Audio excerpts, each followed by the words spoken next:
Good morning to you all, friends. Today being an unfortunate day that our offline classes have stopped and we are back to online session.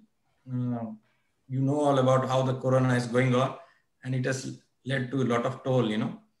So we are back to online classes, but still we will be quite active on online classes like we do always, and hope you will do more participation.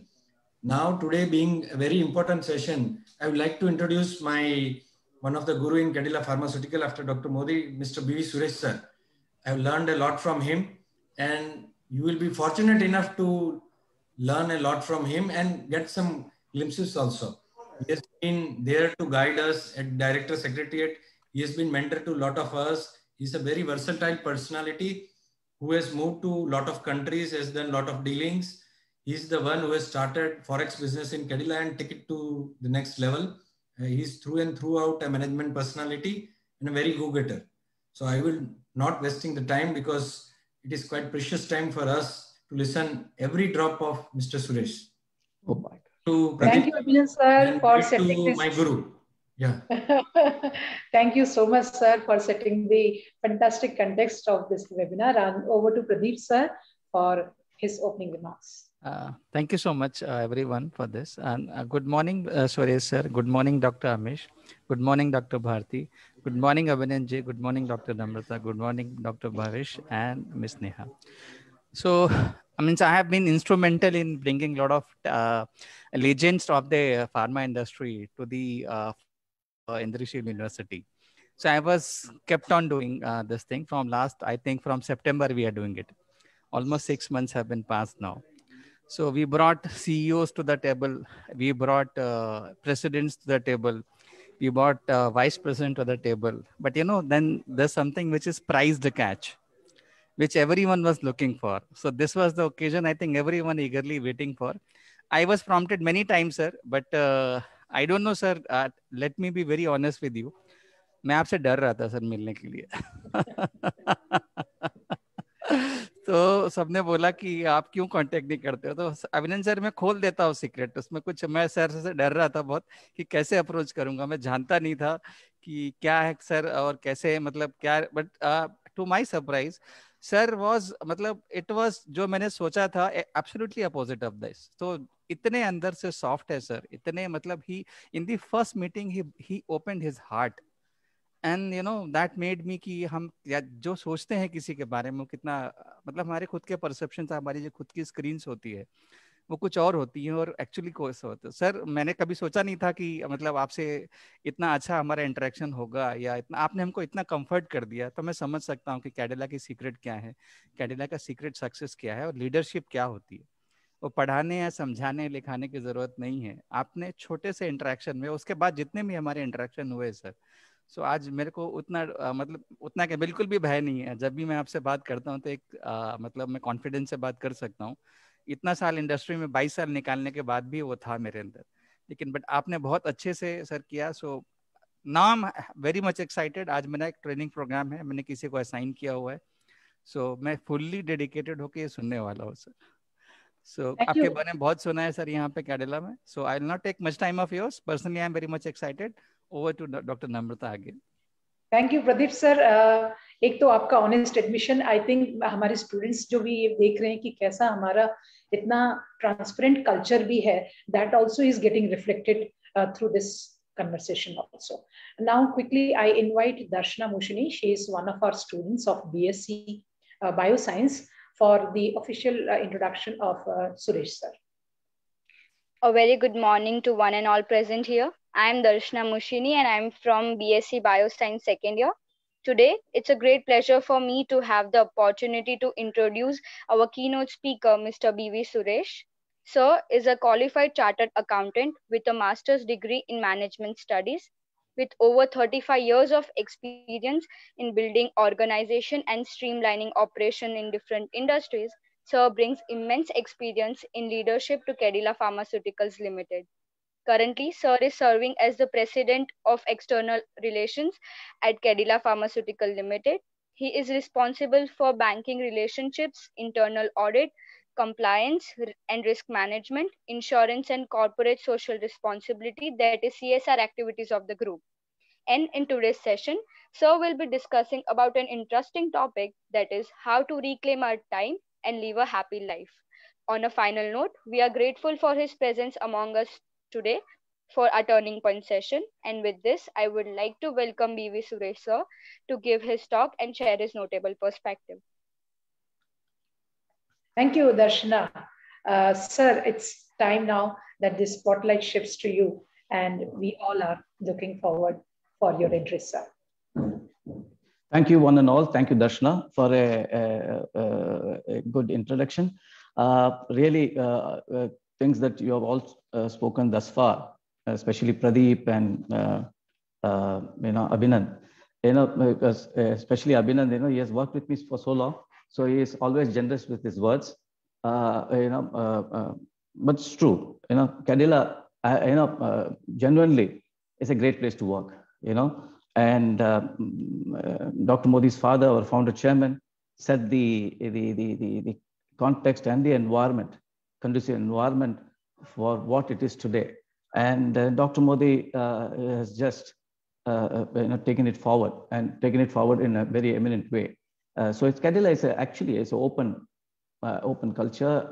It induces and encourages a lot of engagement. Yes, Abhinand also is the culprit, Pradeep, that that there was this aura created that people who were very close to Dr. Modi in the chairman's office or director secretary, as we call it, they were like untouchables. But believe me, all of us are, at the end of the day, we're all here to work and sustain our families, right? So generally it's the same case with me too.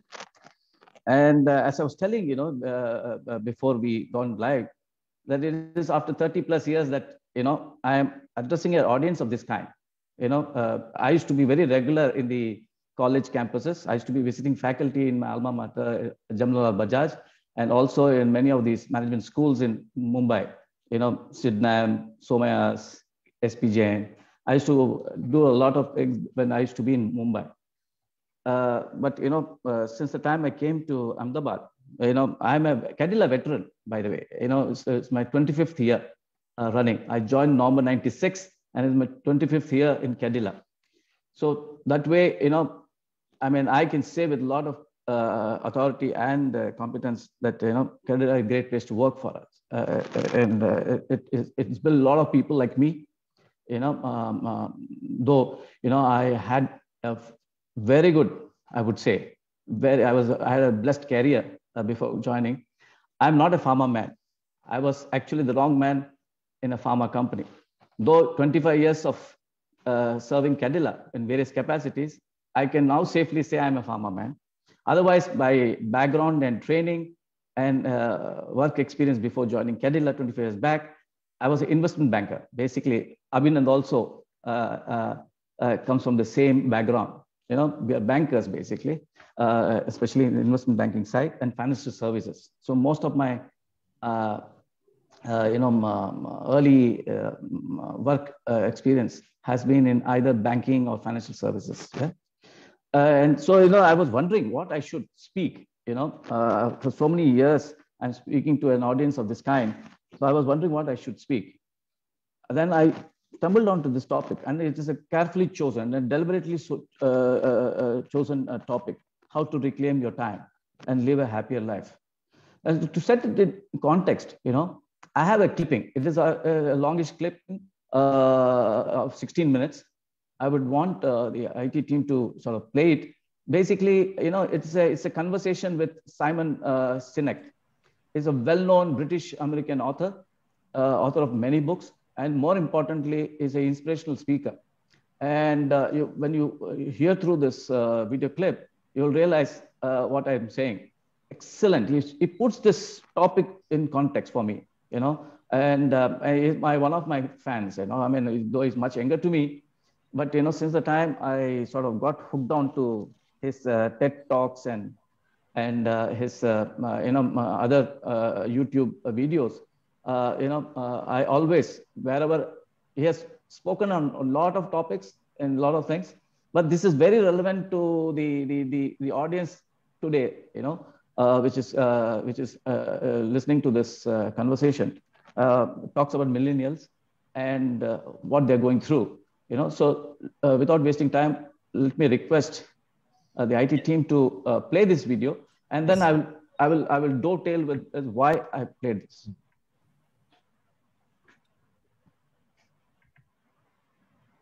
I have yet to give a speech or have a meeting where somebody doesn't ask me the millennial question.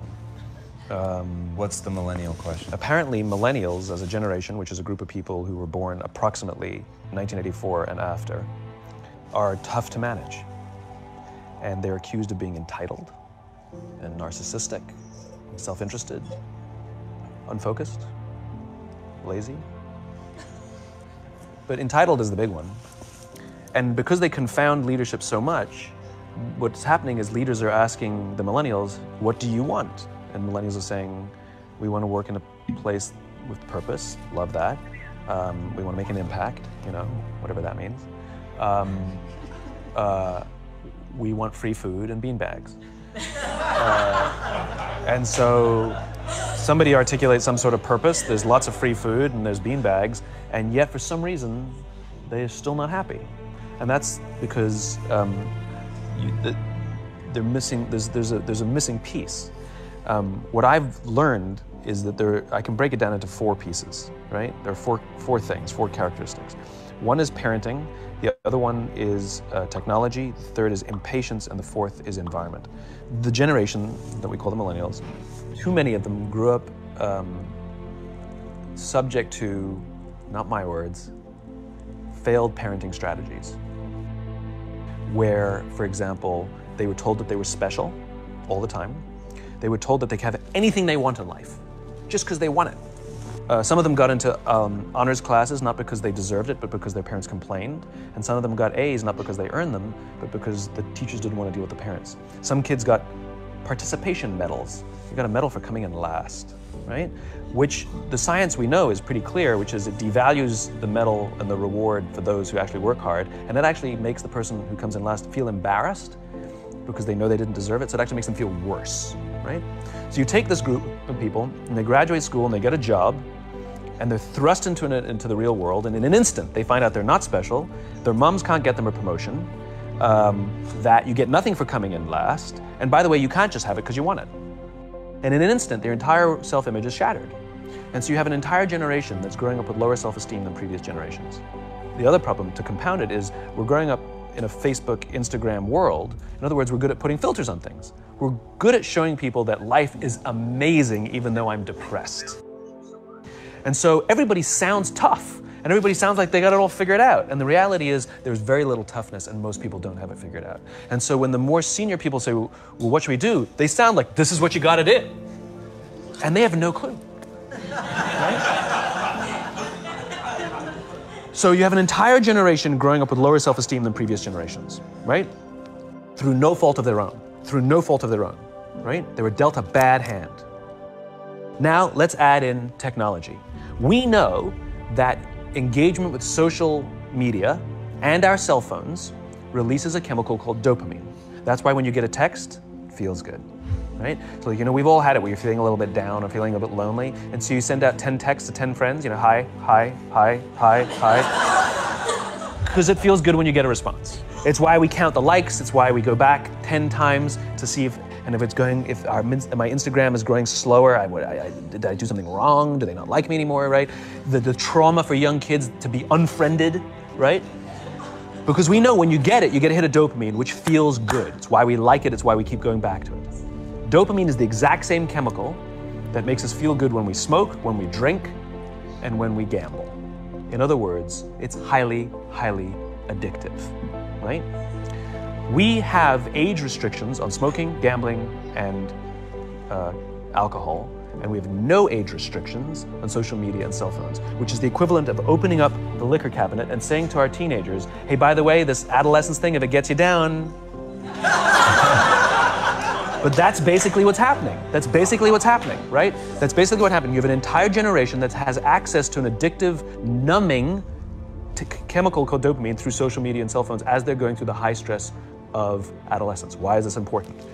Almost every alcoholic discovered alcohol when they were teenagers. When we're very, very young, the only approval we need is the approval of our parents. And as we go through adolescence, we make this transition where we now need the approval of our peers. Very frustrating for our parents, very important for us. It allows us to acculturate outside of our immediate families into the broader tribe, right? It's a highly, highly stressful and anxious period of our lives, and we're supposed to learn to rely on our friends. Some people, quite by accident, discover alcohol and numbing effects of dopamine to help them cope with the stresses and anxieties of adolescence. Unfortunately, that becomes hardwired in their brains, and for the rest of their lives, when they suffer significant stress, they will not turn to a person, they will turn to the bottle. Social stress, financial stress, career stress, that's pretty much the primary reasons why an alcoholic drinks, right? What's happening is because we're allowing unfettered access to these dopamine-producing devices and media, basically it's becoming hardwired, and what we're seeing is as they grow older, too many kids don't know how to form deep, meaningful relationships. Their words, not mine. They will admit that many of their friendships are superficial. They will admit that their friends, that they don't count on their friends, they don't rely on their friends, they have fun with their friends, but they also know that their friends will cancel on them if something better comes along. Deep, meaningful relationships are not there because they never practice the skill set, and worse, they don't have the coping mechanisms to deal with stress. So when significant stress starts to show up in their lives, they're not turning to a person, they're turning to a device, they're turning to social media, they're turning to these things which offer temporary relief. We know, the science is clear, we know that people who spend more time on Facebook suffer higher rates of depression than people who spend less time on Facebook. These things balanced. Alcohol is not bad, too much alcohol is bad. Gambling is fun, too much gambling is dangerous. There's nothing wrong with social media and cell phones. It's the imbalance. If you're sitting at dinner with your friends and you're texting somebody who's not there, that's a problem. That's an addiction.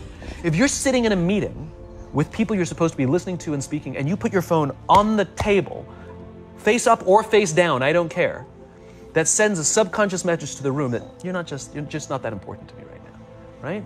That's what happens. And the fact that you cannot put it away is because you are addicted, right? If you wake up and you check your phone before you say good morning to your girlfriend, boyfriend, or spouse, you have an addiction. And like all addiction, in time, it'll destroy relationships, it'll cost time, and it'll cost money, and it'll make your life worse. So you have a generation growing up with lower self-esteem that doesn't have the coping mechanisms to deal with stress. Now you add in the sense of impatience. They've grown up in a world of instant gratification. You want to buy something, you go on Amazon, it arrives the next day. You want to watch a movie? Log on and watch a movie. You don't check movie times. You want to watch a TV show? Binge. You don't even have to wait week to week to week, right? I know people who skip seasons just so they can binge at the end of the season, right? Instant gratification. You want to go on a date? You don't even have to learn how to be like, hey. You don't even have to learn and practice that skill. You don't have to be the uncomfortable one who says yes when you mean no and says no when you mean no and yes when you don't have to swipe right. Bang, I'm a stud. Right? You don't have to learn the social coping mechanisms. Everything you want, you can have instantaneously. Everything you want, instant gratification. Except job satisfaction and strength of relationships, there ain't no app for that. They are slow, meandering, uncomfortable, messy processes. And so I keep meeting these wonderful, fantastic, idealistic, hardworking, smart kids. They've just graduated school. They're in their entry-level job. I sit down with them and I go, how's it going? They go, I think I'm gonna quit. I'm like, why? They're like, I'm not making an impact. I'm like, you've been here 8 months. You know? It's as if they're standing at the foot of a mountain and they have this abstract concept called impact that they want to have in the world, which is the summit. What they don't see is the mountain. I don't care if you go up the mountain quickly or slowly, but there's still a mountain. And so what this young generation needs to learn is patience. That some things that really, really matter, like love, or job fulfillment, joy, love of life, self-confidence, a skill set, any of these things, all of these things take time. Sometimes you can expedite pieces of it, but the overall journey is arduous and long and difficult. And if you don't ask for help and learn that skill set, you will fall off the mountain, or you will, the worst case scenario, and we're already seeing it, the worst case scenario is we're seeing an increase in suicide rates, We're seeing an increase in this generation. We're seeing an increase in accidental deaths due to drug overdoses.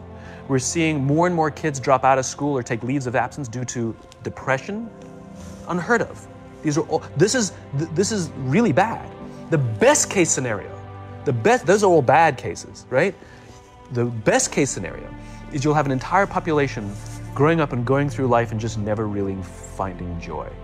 They'll never really find deep fulfillment in work or in life. They'll just waft through life and it'll be just, it's fine. How's your job? It's fine, the same as yesterday. How's your relationship? It's fine. Like that's the best case scenario, which leads me to the fourth point, which is environment, which is we're taking this amazing group of young, fantastic kids who were just dealt a bad hand. It's no fault of their own. And we put them in corporate environments that care more about the numbers than they do about the kids. They care more about the short-term gains than the long-term life of this young human being. We care more about the year than the lifetime, right? And so we are putting them in corporate environments that aren't helping them build their confidence, that aren't helping them learn the skills of cooperation, that aren't helping them overcome the challenges of a digital world and finding more balance, that isn't helping them overcome the need to have instant gratification and teach them the joys and impact and the fulfillment you get from working hard on something for a long time that cannot be done in a month or even in a year. And so we're thrusting to them in corporate environments, and the worst part about it is they think it's them. They blame themselves. They think it's them who can't deal. And so it makes it all worse. It's not. I'm here to tell them it's not them. It's the corporations, it's the corporate environments, it's the total lack of good leadership in our world today that is making them feel the way they do. They were dealt a bad hand, and I hate to say it, but it's the company's responsibility. Sucks to be you, like we have no choice, right? This is what we got, and I wish that society and their parents did a better job. They didn't. So we're getting them in our companies, and we now have to pick up the slack. We have to work extra hard to figure out the ways that we build their confidence. We have to work extra hard to find ways to teach them the social skills that they're missing out on. There should be no cell phones in conference rooms. None. Zero. And I don't mean the kind of like sitting outside waiting to text. I mean like when you're sitting and waiting for a meeting to start, this is what we all do. We all sit here and wait for the meeting to start. Meeting starting? Okay. And we start the meeting. No, that's not how relationships are formed. Remember we talked about it's the little things? Relationships are formed this way. We're waiting for a meeting to start and we go, how's your dad? I heard he was in the hospital. Oh, he's really good. Thanks for asking. He's actually at home now. Oh, I'm really glad. It was really amazing. I know, it was really scary for him. That's how you form relationships. Hey, did you ever get that report done? Oh my God, no, I didn't. I'll help you out. Can I help you out with that? Really? That's how trust forms. Trust doesn't form at an event in a day. Even bad times don't form trust immediately. It's the slow, steady consistency. And we have to create mechanisms where we allow for those little innocuous interactions to happen. But when we allow cell phones in conference rooms, we just, okay, have the meeting. And then my favorite is like when there's a cell phone there and you go like this, you go. It rings and you go. I'm not gonna answer that. Mr. Magnanimous, you know? When you're out for dinner with your friends, like I do this with my friends. When we're going out for dinner and we're leaving together, we'll leave our cell phones at home. Who are we calling? Maybe one of us will bring the phone in case we need to call an Uber or take a picture of our meal. That goes without saying, come on. I'm an idealist, but I'm not insane. You know? Not a heathen. I mean, it looked really good. We'll take one phone. And so it's like an alcoholic. The reason you take the alcohol out of the house is because we cannot trust our willpower. We're just not strong enough. But when you remove the temptation, it actually makes it a lot easier.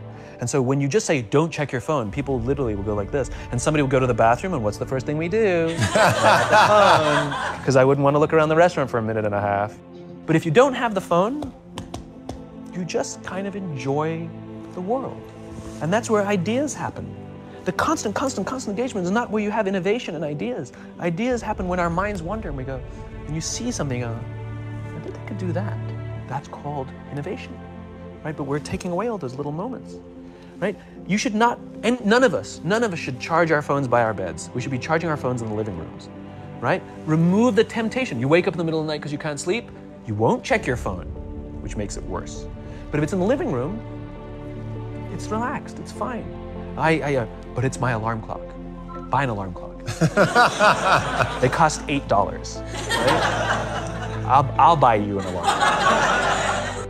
But the point is we now in industry, whether we like it or not, we don't get a choice.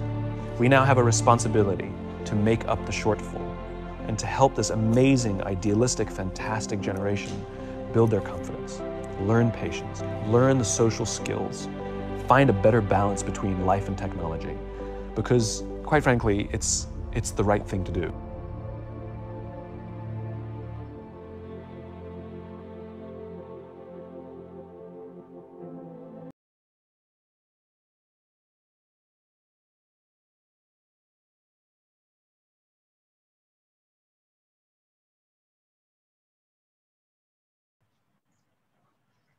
So, I just saw some comments coming, unfortunately, Simon Sinek is a British American, and Americans speak fast. So, but the IT team and the training department have this video. In fact, you can go to the browser and just type Simon Sinek, SIMON SINEK, and you'll find a whole lot of things. He has spoken on multiple topics. This is one of my favorites, because it sets what I'm going to talk about today in context. There's so many, I'm sure all of you, the video was not very good, but the audio was very clear, though fast. But you should, get a copy of it and, run through it once again. But, he has said a lot of things, and in fact, IU was established by Dr. Modi only because of this, what he said. Dr. Modi also felt this generation, which is such a brilliant generation, they need to learn social skills. They need to, learn patience. And this is a very humble, initiative from his side. And frankly, Dr. Modi calls it as his unfinished agenda of his father, our founder chairman, Indra Modi Sahab, because he spent all his life just doing this, what he said in the end of this video clip, handhold the young generation and teach them perseverance, patience. And that's why, Cadila, even though it's in the generic business, is the only company in India which does innovative research. And Dr. Modi, every other sentence, he talks about innovation, sustainable innovation, and because he is also by training a scientist, a chemical engineer and a scientist. So, these are all something that we all relate to. Even the students, who heard this, this problem does exist, but we don't address it. So today, I want to sort of, talk about how to reclaim time which is precious, and live a happier life, So it's basically time management. But what in the course of my talk, I'm actually going to identify around 5 or 6 time traps. We should know what are these traps that actually we are not able to prioritize, because of which we are not able to prioritize rather. And also give some workable solutions, strategies, how to prioritize time. Yeah. So, just to as an opening statement, technology, because we are all engineers and science students, technology was supposed to give us more leisure time, but instead it is only distracting us. We take our mobile phones everywhere, to the bed, to the toilet, to the dining table. So instead of getting time away from work, we take our work to work with us to all the places that we go. Yeah? Remember, it's a trap to make us feel time poor. I'm now introducing this concept called time. Time poor is nothing but, oh, I have a lot of work to do. I don't have enough time to do it. That gives that, and that feeling, bad feeling that we are time poor, but it's nothing but, trap. And we need to know some of these traps, time traps, and knowing them is actually correcting them, So I, when I was struggling many years back to strike a balance between life, work and life balance, I came across this brilliant book called Time Smart, written by a Canadian, Dr. Ashley Willan. Dr. Ashley Willan is actually currently also, she is an assistant professor in Harvard Business School. I stumbled onto her, because she also is a visiting faculty in UBC, University of British Columbia, where my second son is also majoring in economics there. And she sort of does some, lecturing there. She's a visiting faculty in the UBC, in her alma mater. She did her BA, MA, and the PhD in social sciences in UBC.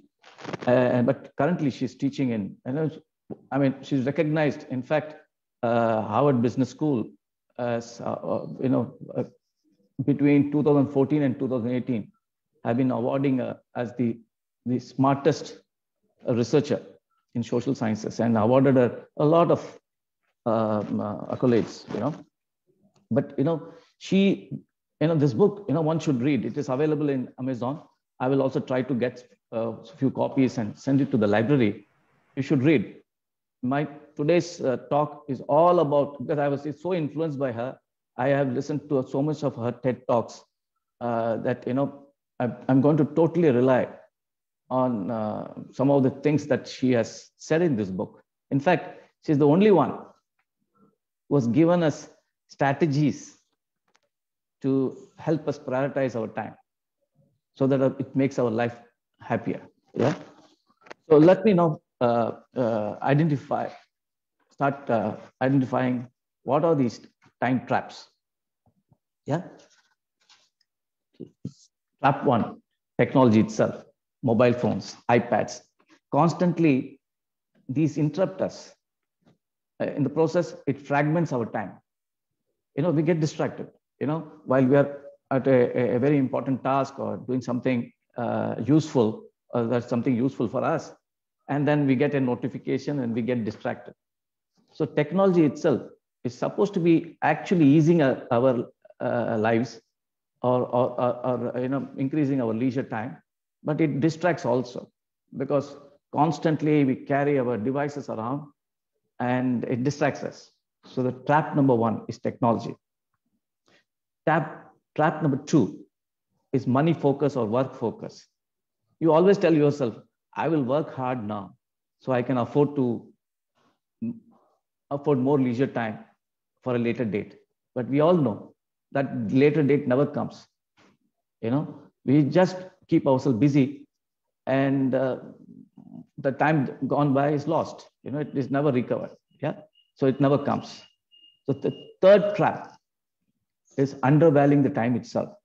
Work more to make more money. We have seen so many cases. In fact, I seen so many cases in my 25 years in Cadila itself. I remember I recruited a part-time cook when I was deputed to the US in Cadila. I wanted somebody to help me with cooking. So, it's a Gujarati boy. He still works for us, by the way, in Cadila. He's come back to India. And he, from morning to evening, a typical, like most of us, especially Gujaratis, America is promised land, So he also, though he is qualified in the commerce, was doing reasonably well in India. He, just to get just to go to the US, he learned cooking, and there were a lot of vacancies for cooks.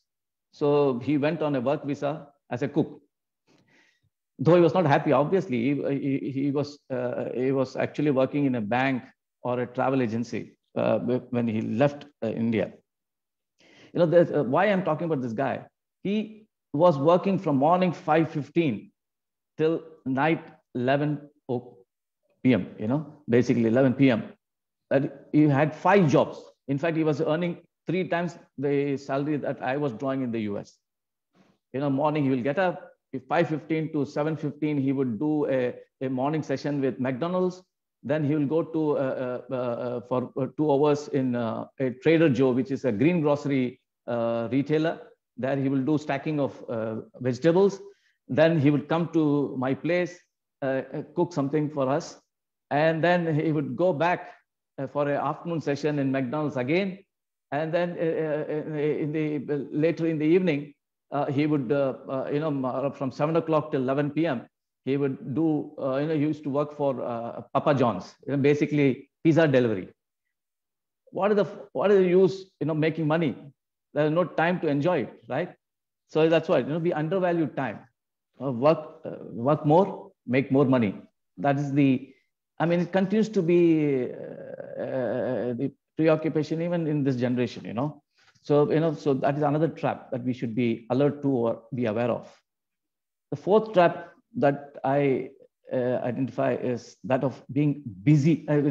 Considering being busy is like a status symbol, So, busyness as status, you want to be busy or at least pretend to be busy, very busy, so that you send out this impression that I'm somebody great or somebody very senior in the organization. So that's why I'm busy. I don't have time. I'm the Prime Minister of India, a status symbol, So, that's also a trap. The more busy you are or you're seen to be, you think that, people will think that, oh, is somebody important in the organization. So it's a trap. It's a very, very common trap. Everybody does this. Everybody is guilty of this, The fifth trap is aversion to idleness. All of us are averse to idleness. Yeah. But, what do I mean by that? You get restless, by generally doing nothing. So you tend to do something that is meaningless or keep yourself busy because you are averse to being idle. So it's another trap. With what I'm saying, I repeat again. You tend to do things just to remain busy because you're averse to being idle. You have that guilt feeling. Oh, yeah, I'm wasting time. What you're wasting time by doing something which is meaningless? It's not waste of time. The sixth trap, saying yes, believing that we will have more time later than we. What I mean to say is, saying yes, is good. Thinking that I would have time to do things like. For example, we are in the midst of examination. Especially I don't know the current trend. At least my time, the language papers used to be later in especially English, I was reasonably good in English, and it used to be invariably the last paper in the examination series. So, so we are already, mathematics and everything else gone by. So we spent a lot of time, burn midnight oil, preparing for the next day's paper. So when it comes to the language papers, you'll say, oh, I've been worked very hard. Let me watch television for 30 minutes. I have 6 hours before my English paper. Yeah. So, that's also a trap. You say yes, because you have done, you have been working hard. So you want to cheat and gain some time just watching TV and things like that. So that's also a trap. It's a very subtle trap. It is very important to recognize this trap. So how do we turn this around? So as I told you, I was influenced by this lady, Dr. Ashley Whillans. She's a professor in Harvard Business School. In fact, it is easy to find, yes, you would have heard a lot of talks like this before me. They would have also identified many time traps like this. But, I found this lady, in her book, has given us workable solutions, strategies to prioritize time. So now let me talk about some of these strategies that she has spoken about in this book. The number one strategy, which actually is what my favorite actually, it is address your why. Ask yourself why you are doing what you are doing. If it is just to kill time or for no reason, then stop doing it. She, coined a terminology, or rather she coined an exercise called substitution list. Substitution list. That is, add activities that are better use of your time. Like for example, for example, today also, some of us joined 10 to 15 minutes early. Most of us, what we'll do, if we have the phone with us, we play some phone games, right? Yeah. Instead of that, chat with some of your colleagues who are already joined. Empathize with them, talk to them about what's happening around. So instead of playing in the phone games, leave the phone aside, talk to people, strike a conversation. Or you would have seen this, and a lot of my colleagues will vouch for this about me. I have this strange habit, I used to in the past, I used to just before lunch, I would start fiddling with and I will also start checking my WhatsApp or go through other notifications and things like that, and also do the same, watch videos or watch news while I'm eating my lunch.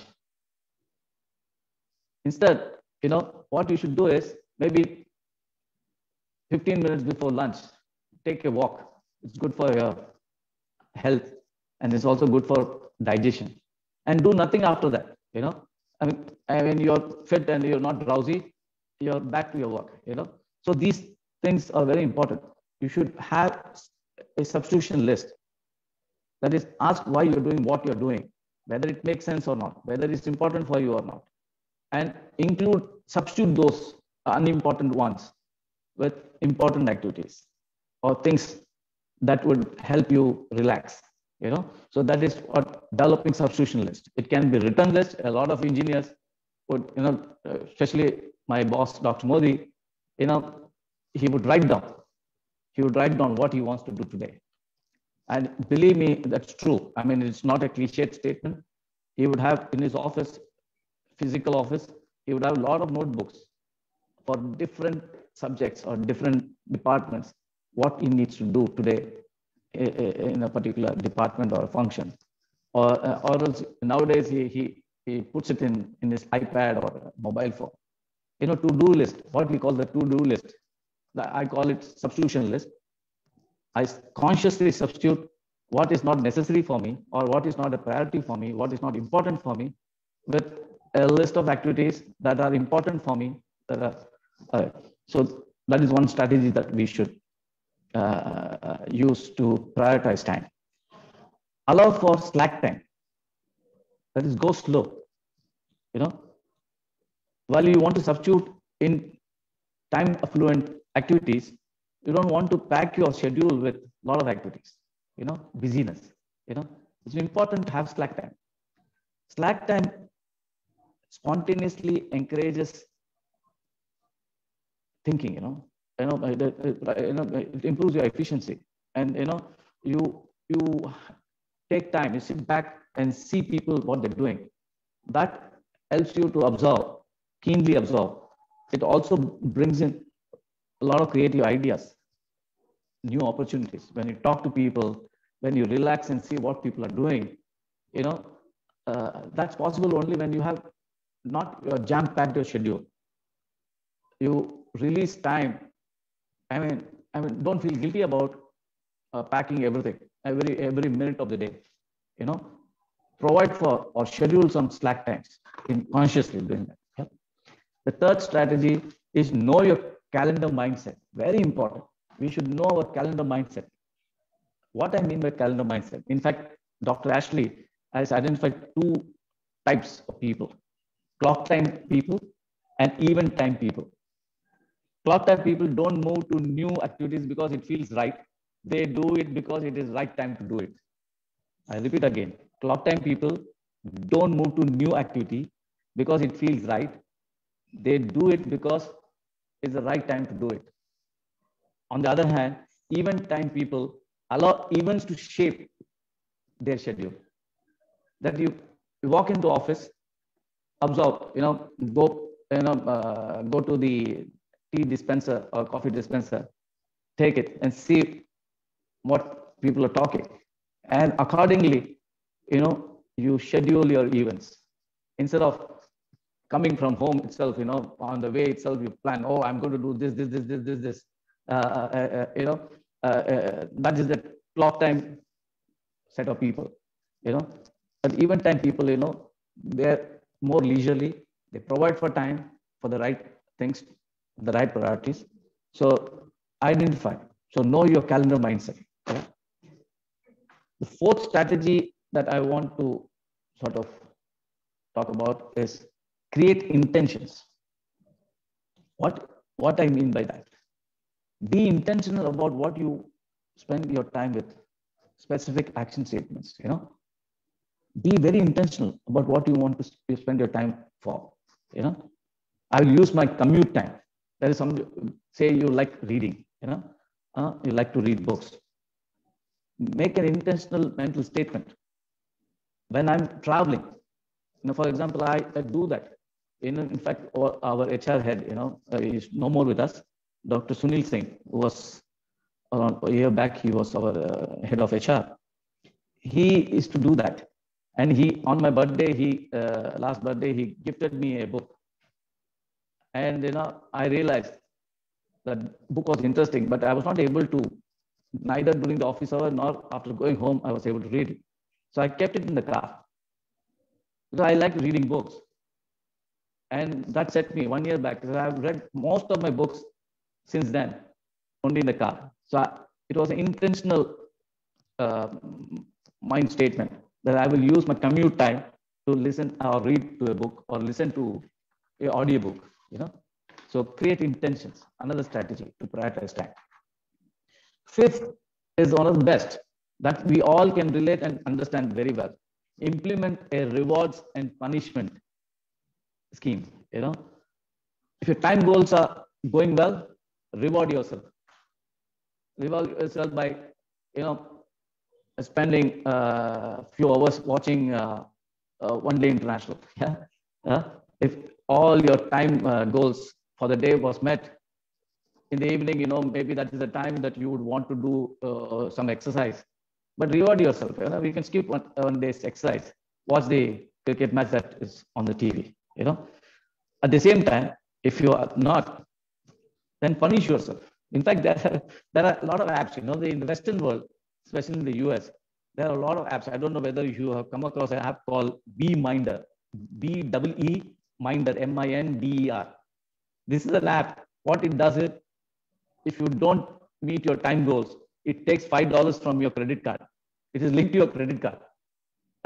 If you don't achieve your time goals, it will deduct $5 every time you skip your time goal. At the same time, it also credits back if you achieve your time goals. So there are apps like these, which forcibly helps you to prioritize your time. It institutes a reward and punishment policy. The next one, which I want to talk about as a strategy to prioritize time, is engineer defaults. You guys will understand. You're all engineers, training to be engineers and science students. Turn off your notifications in your mobile phone. Check less often. There are also apps like Freedom, Ransomly. These are all apps, to help you do this. Just to say no. I know a lot of my colleagues, especially Abhinand, is very good at these things, but this is not related to him. But there are some colleagues, I don't want to name them, they, put auto notification, that I will check my emails only once a day at 8:30 p.m. or 8:30 a.m. Engineer your defaults. Don't, every second there will be some notifications coming. Believe me, when you're in a corporate world, especially I've seen Dr. Modi in close quarters across the globe in different time zones. People are remembering him or wanting to send him something. And then if you keep your mobile phone next to you, close to your chest, every second there will be a notification. All you have to do is, nowadays mobile phones have Zen mode and things like that. Provide for, in Zen mode, you can set a few hours of time where you will not get any notification.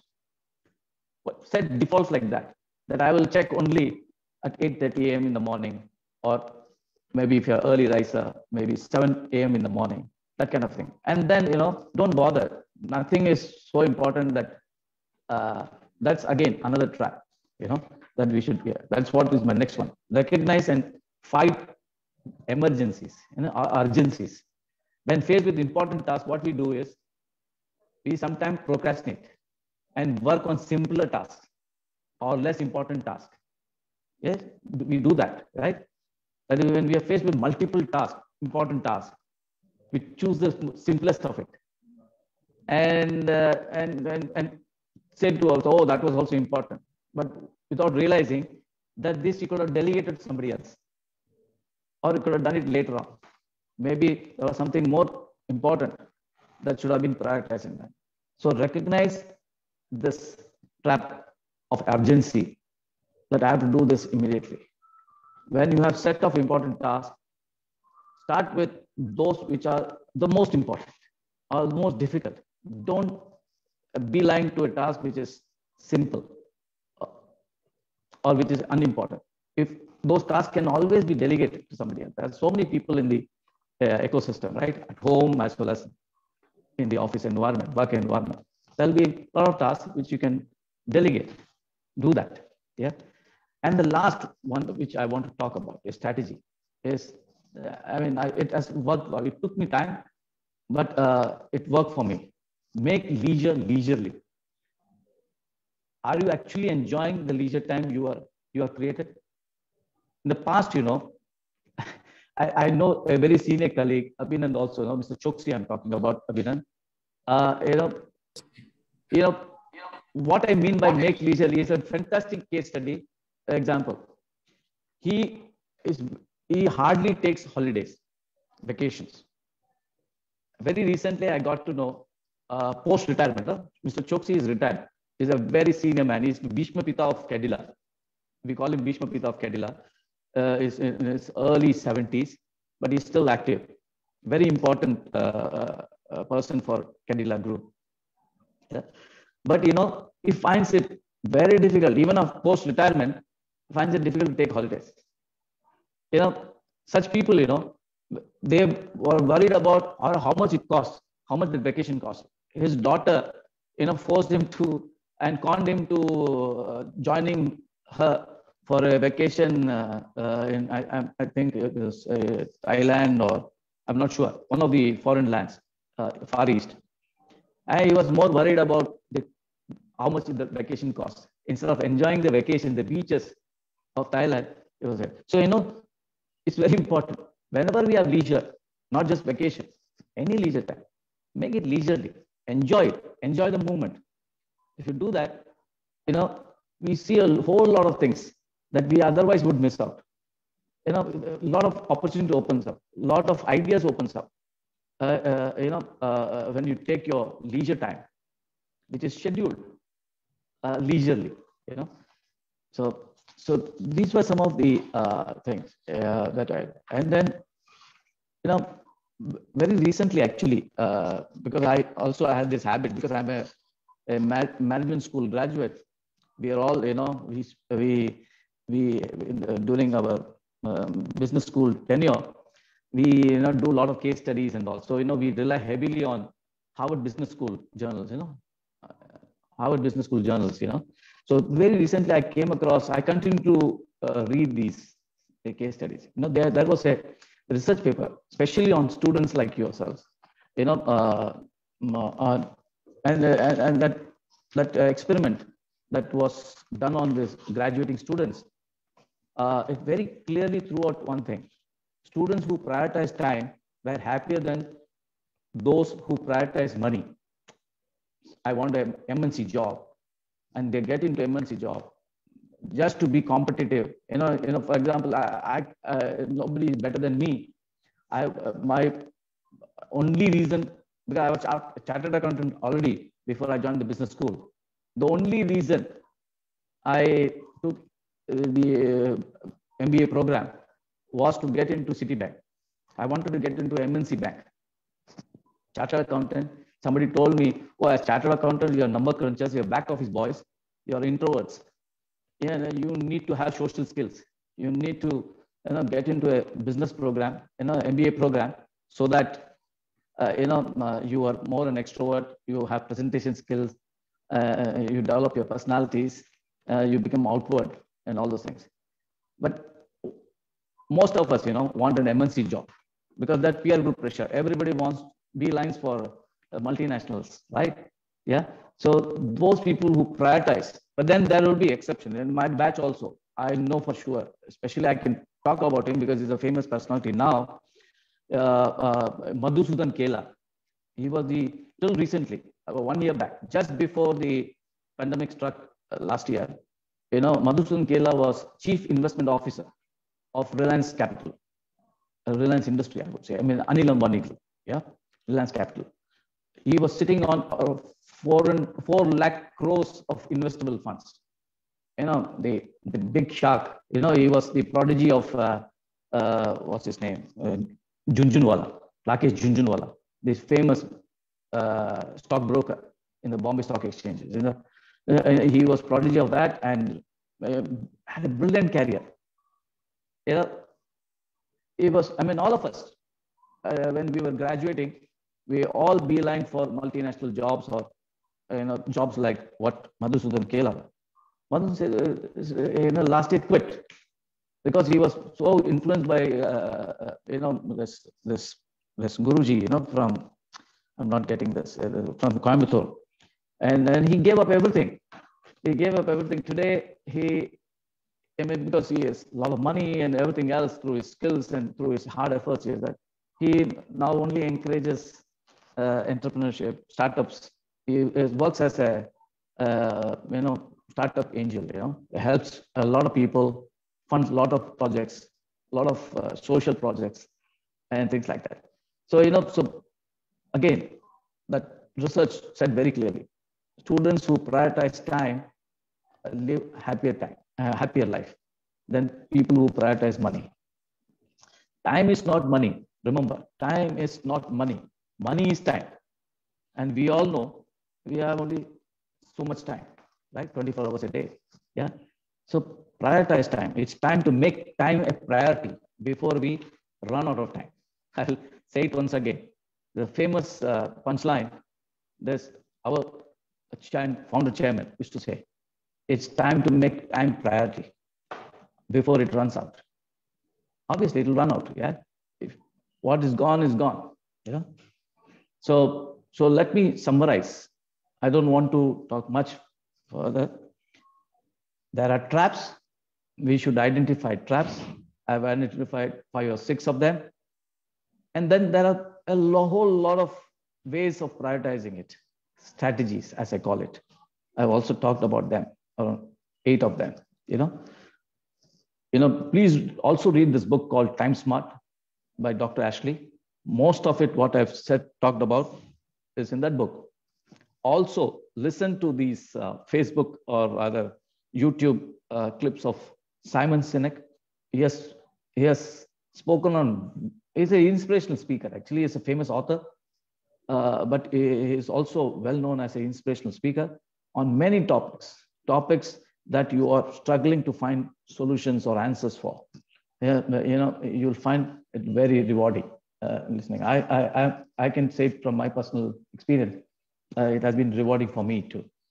So, in conclusion, I want to, because it is very contextual, I want to read a poem out How did it get so late so soon? It's night before it's afternoon. December is here before it's June. My goodness, how time has flown. How did it get so late so soon? Thank you. With that, thank you for giving me this opportunity. To Dr. Namrata Bajaj, back to you. Thank you so much, sir. It was priceless session, sir. In fact, when you ended with poem, it reminded me of my literature days, when I used to attend the lecture. And I still, value those lectures. And especially when it got a literary touch also. So it had appealed me, I don't know about others and students also, but for me, it was priceless. And I see that today I have prioritized that I have to give session and I have to go slow, attending such sessions more, because it rejuvenates me also. So, sir, it was amazing. I don't have words to explain, but actually the thing that traps, are the one which you need to identify. That was the lesson and my takeaway, sir.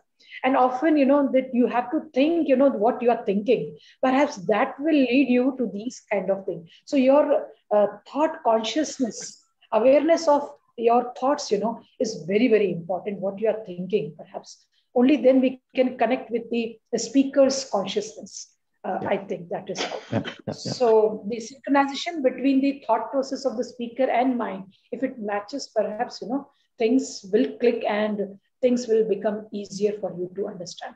So now I quickly invite, Pradeep sir has actually taken excuse because he has, some training going on. So he said that he couldn't, continue. And now I invite our Dean, Dr. Bharti Madam, who is always very keen to such session, wonderful sessions, sir. These sessions are beyond classrooms. No, nowhere in any of the colleges, perhaps, they can get, these kind of sessions where nothing is written on books, which is pure, concentrated essence of the experience of a person. So over to Bharti Madam quickly.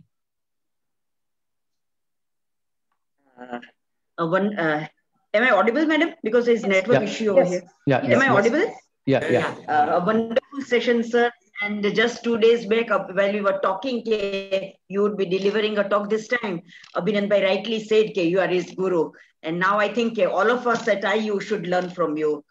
I really like the take-home message from the video of Simon Sinek. Make sure that you are happy in life, not only on social media. And this time I remember specifically my mentor who used to tell me every time, whenever you go to meet your seniors, do not carry your mobiles with you. And this practice I'm still following today, even at this particular age. So it was wonderful.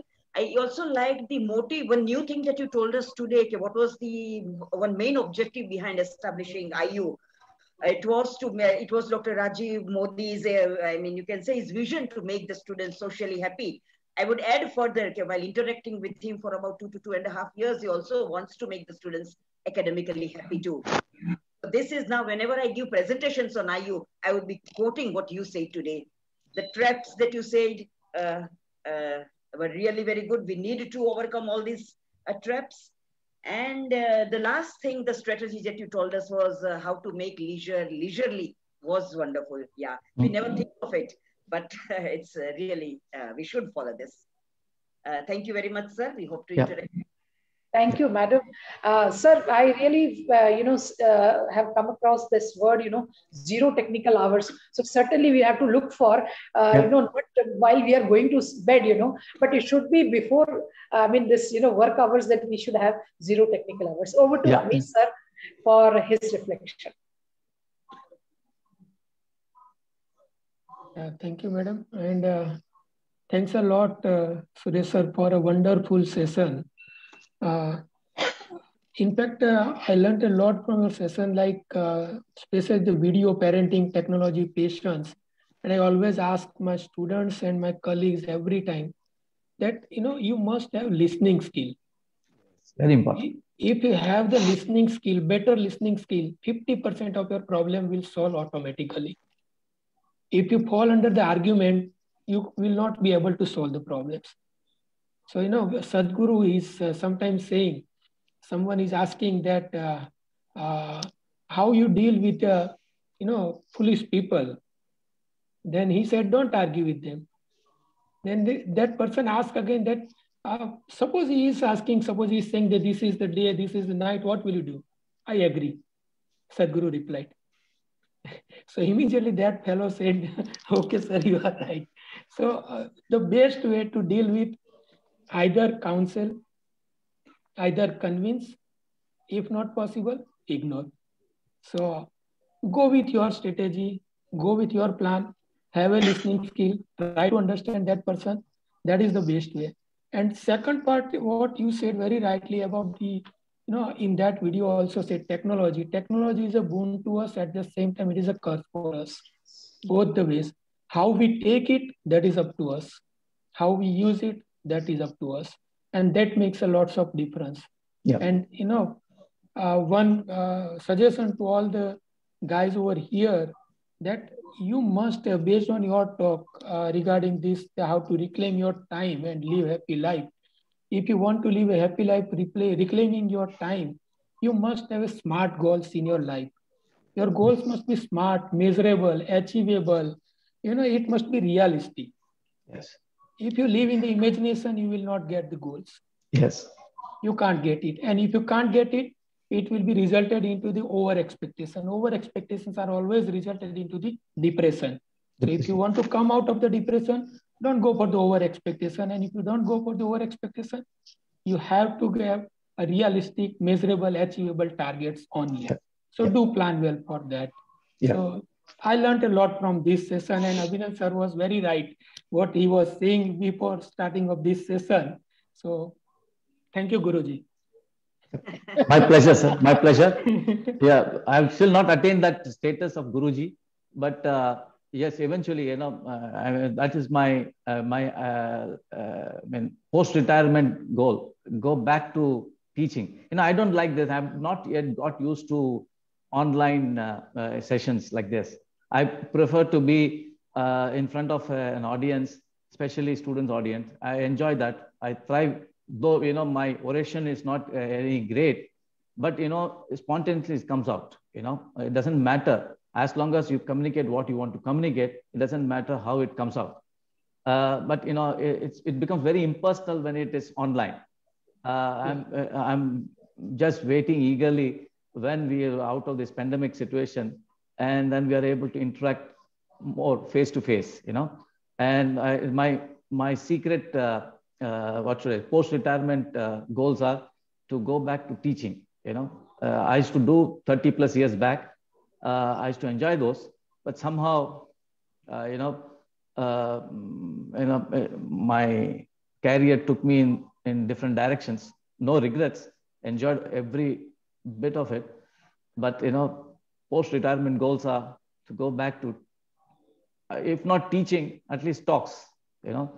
And there are a lot of things that I've experienced over life, over this journey, long journey, and I would want to sort of give it back.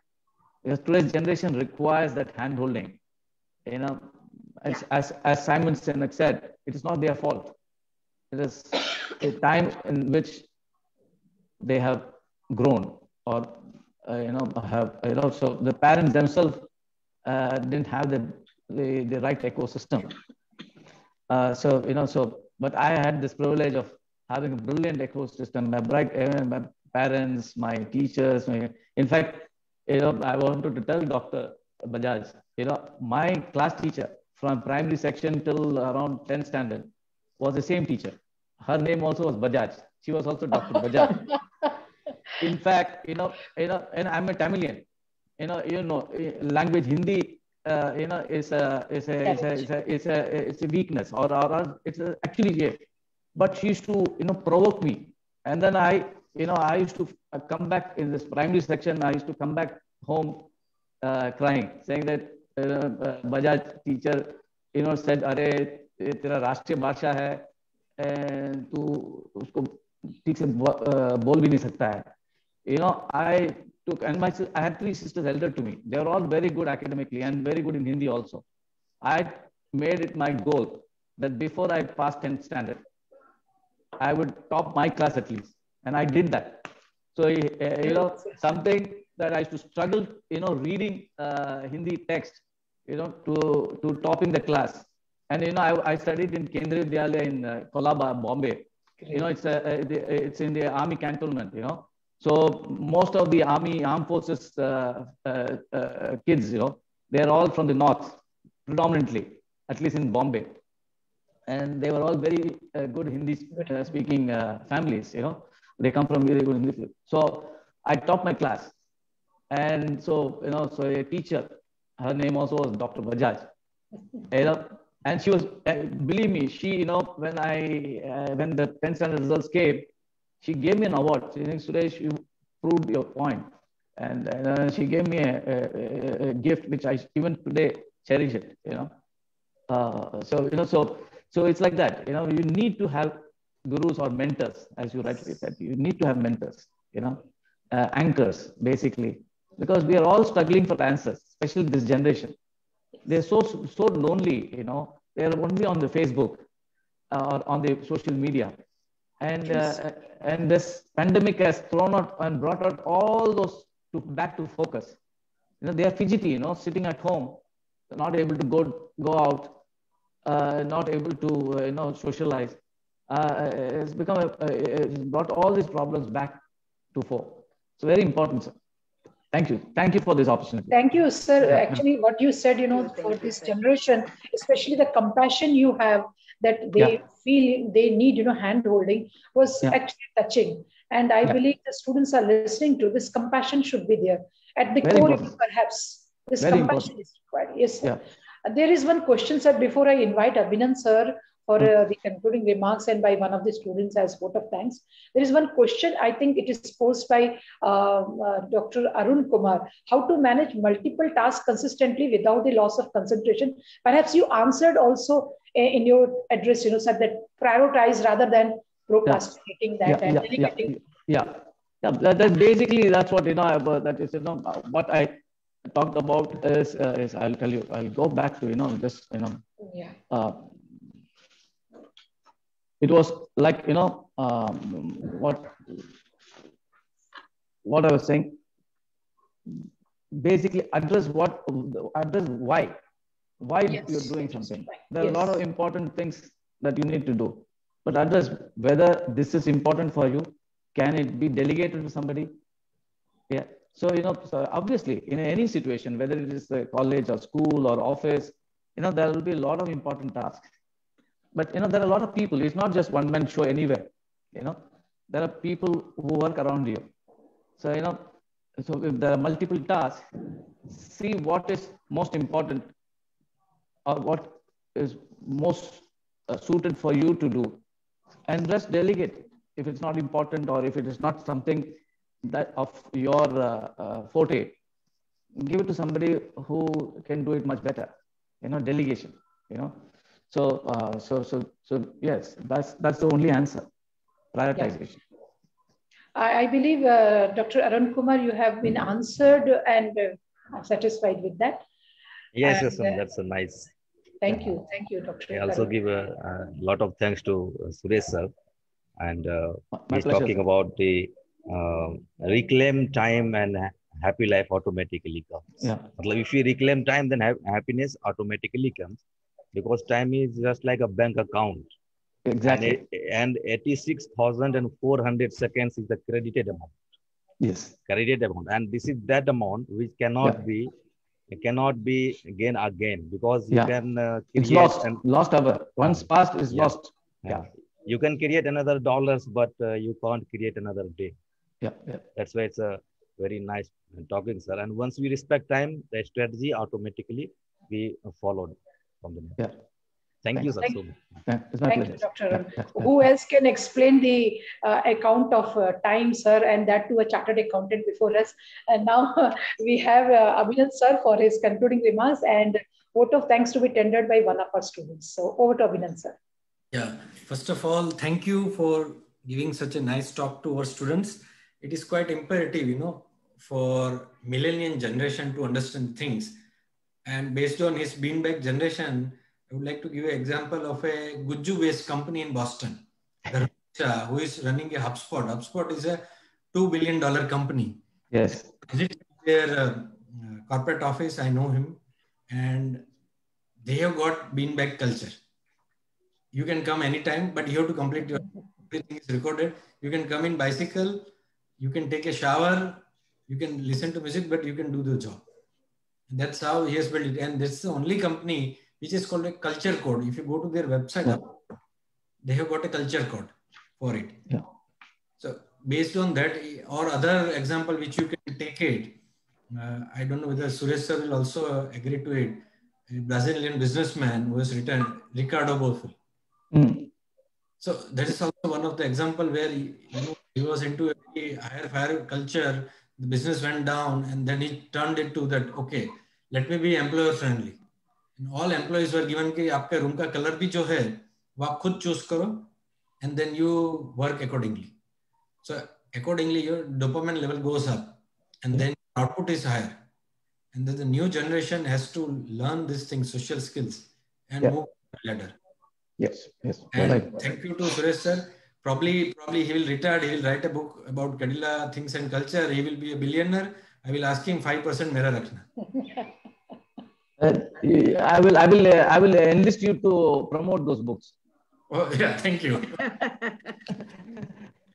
And over to Ankit for the nice talk. Thank you, sir. We'll expect one more time live at our seminar hall. Yeah. That's much more fun. Yeah. Than this. This is very, very, what should I say? Unreal. Very artificial. Maja nahi aata. I like to interact with people who are, who are there right in front of you. No, I mean, you see arguments against what you have said, sir. But I tell you that we have to find, in virtual also, there is no substitute to live classes. I agree. But in this virtual also, we got so many real, tips of life, sir. And I think that is what, this is now this is the new normal, as we say. Yes, people say new normal. It has come to stay. I think we have to reconcile to this fact and use it. Maybe this time also will pass away, and we'll come back, and resume to that. Definitely. Yeah. So over to the first talk should be at IU post-retirement. Yeah. Oh yeah, definitely. Even much No, better. Madam, you have to wait for 10 more years. Don't do it that way. Yeah, provided doctor allows me to retire. Dr. Modi. I'm talking about we have to wait 10 more years. So yeah. Pre-retirement. Yeah. Ankit, you can unmute yourself. Hello, yes ma'am, I'm audible? Yes, Ankit. Good morning, everyone. It gives me immense pleasure to deliver the vote of thanks for this wonderful session. I would like to thank our chief guest and key speaker, Mr. B.V. Suresh. He really not inspired, I would say, but relieved us, means the way he discussed the entire thing. I have pointed out a lot of things. Personally, it helped me a lot, especially those social media things and many other questions. I was like, ये मेरे problems और मेरे को answers मिल रहे हैं इसके. Especially that social media thing कि we are not buying pleasure but actually selling ourselves to it. Yes, you're right. Yeah. And Ankit, you should listen more to Simon Sinek. Believe me, I am a great fan of his. Sure, sir. I mean, this is just one of them. He will give you a lot of life solutions, real life solutions. You should listen to him. It will make you a better person. Yeah. Sure. I encourage everybody to look up Simon Sinek, a brilliant inspirational speaker. I am nothing, not even 5% of him. Brilliant, but I still wish if you would have be at our campus and this talk would have been offline. It would be definitely. It will be my pleasure whenever next time possible. Yeah. Definitely will be my pleasure. Thank you. Sir. Thank you. I would also like to thank all of our dignitaries, Bharati ma'am, Dean, Namrata ma'am, Abhinand sir, everyone, and especially the beloved audience for making this talk a grand success. Once again, thank you everyone. Thank you. Namaste. Thank you. Yeah. Bye. Yeah, thank you, sir. Yeah, bye. I'll log out. Yeah.